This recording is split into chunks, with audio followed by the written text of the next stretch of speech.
ఒకప్పుడు బృందావనం అనే దివ్యదేశంలో వృషభానుడు అనే యువ భక్తుడు కృష్ణుడిపై అపారమైన ప్రేమను కలిగి ఉండేవాడు. అతను అచంచల భక్తితో భగవంతుడిని పూజించేవాడు మరియు ఎల్లప్పుడూ కృష్ణుడి పాదాల వద్ద తాజా తులసి ఆకులను సమర్పించేవాడు. ఒకరోజు తులసి ఆకులను సేకరిస్తున్నప్పుడు అతను ఒక పాత, వాడిపోయిన తులసి మొక్కను చూశాడు. ఆ మొక్క ఎండిపోయి నిర్జీవంగా ఉండటం చూసి అతను విచారంగా భావించి, నా ప్రభువుకు ఈ ఆకులు తాజాగా లేనప్పుడు నేను ఎందుకు సమర్పించాలి అని గొణుక్కున్నాడు. నిరాశతో అతను మొక్కను పట్టించుకోకుండా వెళ్ళిపోయాడు. ఆ రాత్రి కృష్ణుడు వృషభానుడి కలలో కనిపించి, ఈ రోజు ఆ తులసి మొక్కను ఎందుకు పట్టించుకోలేదు? దాని వెనుక ఉన్న కథ మీకు తెలియదా అని అడిగాడు.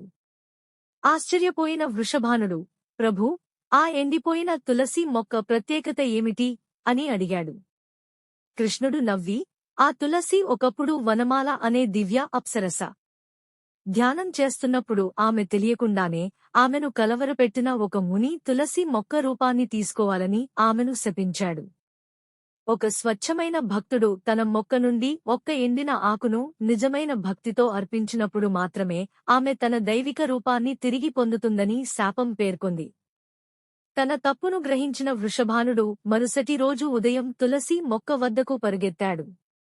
కళ్లలో నీళ్లతో అతను ఒక ఎండిన ఆకును తీసుకుని కృష్ణుడి పాదాల వద్ద ఉంచి స్వచ్ఛమైన భక్తితో ప్రార్థించాడు.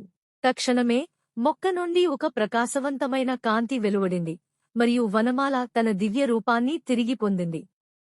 ఆమె కృష్ణుడికి నమస్కరించి దివ్య లోకాలకు ఎక్కింది. కృష్ణుడు వృషభాను వైపు చూసి, భక్తిలో నైవేద్యం యొక్క రూపం కంటే హృదయ స్వచ్ఛత ముఖ్యం. భక్తి లేకుండా అర్పించబడిన 1000 బంగారు కమలాల కంటే ప్రేమతో ఇచ్చిన ఎండిన ఆకు గొప్పది.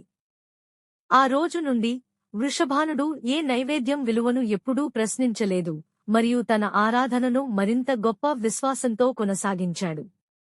కథ యొక్క నీతి: నిజమైన భక్తి అంటే భౌతిక సమర్పణల గురించి కాదు, హృదయంలోని ఉద్దేశం మరియు ప్రేమ యొక్క స్వచ్ఛత అని ఈ కథ మనకు బోధిస్తుంది. శ్రీకృష్ణుడు ఎల్లప్పుడూ గొప్ప హావభావాల కంటే నిజాయితీగల భక్తికి విలువ ఇస్తాడు.